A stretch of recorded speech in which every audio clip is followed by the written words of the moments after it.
ഷംസോ എങ്ങനെയാണ് എൻ്റെ കാശ്മീർ താജ്മഹൽ ട്രിപ്പൊക്കെ? കാശ്മീർ താജ്മഹൽ എന്നൊക്കെ പറഞ്ഞാൽ ഭയങ്കര രസമാണ്. അതിലൊക്കെ അപ്പുറം കാശ്മീരിലെ മഞ്ഞ് അറിയോ, ജലദോഷം പിടിച്ച്. പക്ഷെ അവിടെ നമ്മുടെ കൂടെ വന്ന കുട്ടികളൊക്കെ അല്ലേ, അവരൊക്കെ ഭയങ്കര തണുത്ത് വിറച്ച് ഭയങ്കര ഇത് കൊച്ചു കള്ളൻ. നീ ഉദ്ദേശിക്കുന്ന പോലെ ഒന്നും മനസ്സിലാക്കണേ. പിന്നെ അതുപോലെ തന്നെ താജ്മഹലൊക്കെ എന്ന് പറഞ്ഞാൽ താജ്മഹൽ നമ്മൾ ഈ ഫോട്ടോയിൽ കാണുന്ന പോലെ അല്ല, എന്ത് ഭംഗിയാണ്. ഞാൻ ഫോട്ടോ അയച്ചിരുന്നല്ലോ എനിക്ക്. ഫോട്ടോ ഒക്കെ അയച്ച് സത്യത്തിൽ ഞാൻ താജ്മഹലല്ല ശ്രദ്ധിച്ചത്. പിന്നെ എൻ്റെ കൂടെയുള്ള കുട്ടികൾ എന്ത് രസമുള്ള കുട്ടികളായിട്ടൊക്കെ ഓരോ ഭാഗ്യം. കൊച്ചു കള്ളൻ വളച്ചിട്ടുണ്ടാവൂലേ? അങ്ങനൊന്നും ഇല്ലടാ. അറിയാലോ, അല്ല എന്റെ മനസ്സിൽ അങ്ങനെ ഉണ്ടായിരുന്നു. പക്ഷെ അവരങ്ങനെയല്ല, അവര് ഭയങ്കര സോഷ്യൽ മൈൻഡാ. നമ്മളൊക്കെ ഭയങ്കര ഒരു ഏട്ടനെ പോലെ അങ്ങനെയൊക്കെ അവർ കാണുന്നത്. പിന്നെ അത് മാത്രമല്ല ഫാമിലിയാണ്, ഫാമിലി ട്രിപ്പാ. അത് ശരി. പിന്നെ ലൈലാനെ കൊണ്ടുപോയിരുന്നില്ലേ? ഈ ഉണ്ടായിരുന്നു അവിടെ എന്തൊരു ലൈലാനെ കൊണ്ടോണ്. അല്ലെങ്കിലോ ഇവിടെ തന്നെ വീട്ടിൽ മനസ്സമാധാനമായിട്ട് നമ്മളൊന്ന് ടൂർ പോണ്. ഞാൻ അവിടെ മനസ്സമാധാനമൊക്കെ ഉണ്ടാക്കാൻ വേണ്ടിട്ട് സകല മൂടും പോയി. ഏടാ ഈ ടെൻഷൻ അടിക്കണ്ട, അതിനുള്ളൊരു പണി എൻ്റെ അടുത്തുണ്ട്. അറിഞ്ഞാ എന്ത് പണി? ഞാനൊരു നമ്പർ ഒപ്പിച്ചിട്ടുണ്ട്. പോടാ. സത്യം സത്യോ?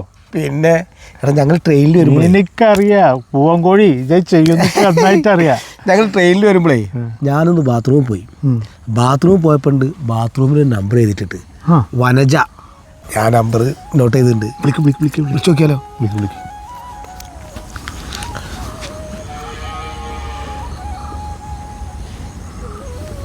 ഇത് വിനോദ്. ഞാൻ ഒരൊറ്റ കുത്താണ് കൊടുത്തു. അനക്കറിയണേ നിന്റെ കാര്യം. ഏടാ മനസ്സിലായി. അവളെല്ലാം കണ്ടുപിടിക്കും. അപ്പൊ ഞാൻ എന്ത് ആണുങ്ങളുടെ പേര് എഴുതിച്ചാ ലൗഡ് സ്പീക്കർ അല്ലടാ. ഞാൻ നമ്പറൊക്കെ എടുത്തെങ്കിൽ എനിക്ക് ചെറിയൊരു പേടിയുണ്ട്. എന്തിനു പേടിക്കണത്? ഈ സെക്യൂർ ബൈൻഡ് കൂടെ. എന്നാലും ഞാൻ വിളിക്കണം. കട്ടൊക്കെ ഉണ്ട്. വിളിച്ചോ. ലൗഡ് സ്പീക്കർ ഉണ്ട്.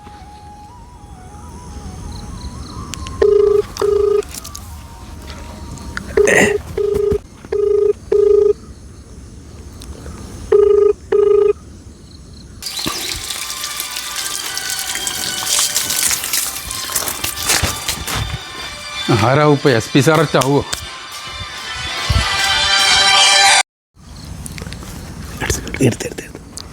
ഹലോ, ആ വനജല്ലേ? അതേടാ വനജയാണ്. കള്ള റാസ്കൽ. ആരാണ് നിനക്ക് നമ്പർ തന്നത്? 526 കോളാണ് വനജന അന്വേഷിച്ച് വന്നിരിക്കുന്നത്. നാറി. സ്റ്റേഷനിൽ തുടങ്ങിയതാണ്, വീട്ടിലെത്തിയിട്ടും കോളിന് യാതൊരു കുറവില്ല. നിങ്ങളെല്ലാവരുടെ നമ്പറും ഞാൻ സൈബർ സെല്ലിൽ കൊടുത്തിട്ടുണ്ട്. ഒരാഴ്ചക്കുള്ളിൽ ഞാൻ നിങ്ങളെ പൊക്കിയിരിക്കും. എൻ്റെ കയ്യിലൊന്ന് കിട്ടിയാണല്ലോ നിങ്ങളുടെ എല്ലാവരും ഞരമ്പ് രോഗം ഞാൻ മാറ്റും. സെക്യൂർ പെട്ടടാ.